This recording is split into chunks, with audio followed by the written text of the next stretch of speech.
قبول آئی قبول آئی۔ عمر تو بس 19 سال تھی، مگر آنکھوں میں صدیوں کا غم بس گیا تھا۔ وہ سوچ بھی نہیں سکتی تھی کہ ایک دن اسے منحوس کہہ کر گھر سے نکال دیا جائے گا اور ایک اندھے لنگڑے بظاہر پاگل آدمی کے نکاح میں دے دیا جائے گا۔ مگر نکاح کے صرف 3 دن بعد اس کے ہاتھ ایک ایسا خط لگا جس نے سب کی دنیا الٹ دی۔ آخر اس خط میں کیا لکھا تھا اور کیسے ایک روتی بسمل یتیم لڑکی پورے شہر کی امید بن گئی؟ جانیے اس دل ہلا دینے والی کہانی میں۔ کہانی آخر تک ضرور سنیے گا، آپ کی آنکھیں بھیگ جائیں گی اور شاید آپ کا دل یتیموں کے لیے نرم ہو جائے۔ یتیم کی آہ اور لرزتا ہوا عرش کہتے ہیں کہ یتیم کے سر پر شفقت سے ہاتھ رکھا جائے تو جنت کے درجے بلند ہو جاتے ہیں، لیکن جب اسی یتیم کو تانے دیے جائیں، دھتکارا جائے تو عرش الہی تک کانپ اٹھتا ہے۔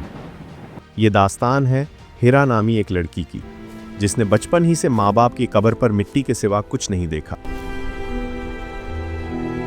ہیرا کے والدین ایک ٹریفک حادثے میں دنیا سے چلے گئے۔ وہ تب صرف 7 سال کی تھی۔ اس کے بعد اسے اس کے چچا سلیم اور چچی رخسانہ اپنے ساتھ شہر لے آئے۔ لوگ سمجھتے تھے کہ انہوں نے بڑا احسان کیا ہے، مگر حقیقت میں ہیرا کے حصے میں ایک لمبی نوکری اور بے حساب تانے لکھے جا چکے تھے۔ ہیرا، جاگو اور اپنا کام مکمل کرو۔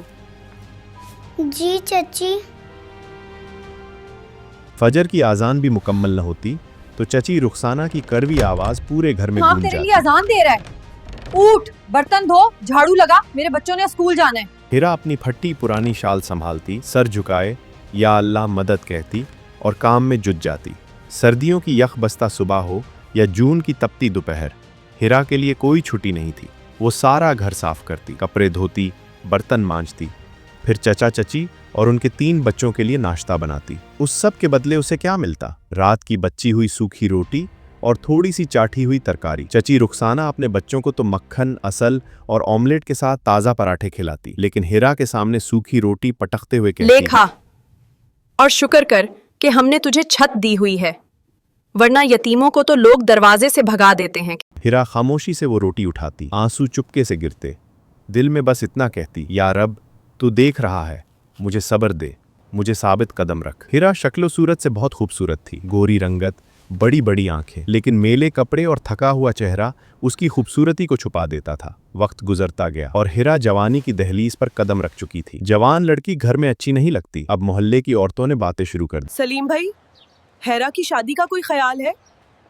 جوان لڑکی یوں گھر میں رہے تو لوگ باتیں کرنے لگتے ہیں۔ یہ باتیں رخسانہ کے کانوں تک بنی، بلکہ جہیز کی۔ اگر اس کی شادی کی تو جہیز دینا پڑے گا، میں کیوں اپنی کمائی اس منحوس پر اڑاؤں؟ وہ خود سے بڑبڑاتی۔ ایک رات وہ دیر تک جاگتی رہی، سوچتی، حساب لگاتی کہ کیسے اس مصیبت سے جان چھڑائی جائے اور اپنی جیب سے ایک پیسہ بھی نہ جائے۔ اسی دوران تقدیر نے ایک عجیب موڑ لینا تھا۔ اندھے لنگڑے غصے والے دولہے کا رشتہ۔ اگلے ہی ہفتے محلے کی معروف رشتے کروانے والی خالو بھی ان کے گھر آ گئیں، آنکھوں میں چمک، چہرے پر مصنوعی مسکراہٹ۔ رخسانہ بیٹی، شہر کے بڑے بزنس مین شیخ نعمان کو اپنے بیٹے کے لیے لڑکی چاہیے، بہت بڑا بنگلہ۔ بس بیٹا تھوڑا سا بیمار ہے۔ کیسی بیماری؟ ایک حادثے میں ان کی دونوں ٹانگوں کو شدید چوٹ آئی تھی۔ زیادہ تر وہ وہیل چیئر استعمال کرتے ہیں۔ آنکھوں کی بینائی بھی تقریباً ختم ہو چکی ہے اور طبیعت میں سختی آ گئی ہے۔ اسی وجہ سے نہ کوئی لڑکی راضی ہو پاتی ہے۔ شیخ صاحب خود کہہ رہے تھے کہ جہیز کچھ بھی نہیں چاہیے، بلکہ الٹا لڑکی کو اچھا خاصا مہر دیا جائے گا۔ رخسانہ کے دماغ میں بجلی سی کوند گئی، نہ جہیز دینا، اوپر سے مہر کی موٹی رقم ہاتھ آئے، اور لڑکا بیمار، کیا پتا کچھ ہی مہینے کا مہمان ہو۔ خالو بھی، یہ رشتہ ہمیں قبول ہے۔ ہرا جیسی شریف اور چپ رہنے والی لڑکی اس کے علاوہ اور کہاں جائے گی؟ چچا سلیم دفتر سے آئے تو رخسانہ نے بات سنائی، ان کا چہرہ اتر گیا۔ رخسانہ، ہیرا ابھی بمشکل 19 سال کی ہے اور تیرا کہہ ہوا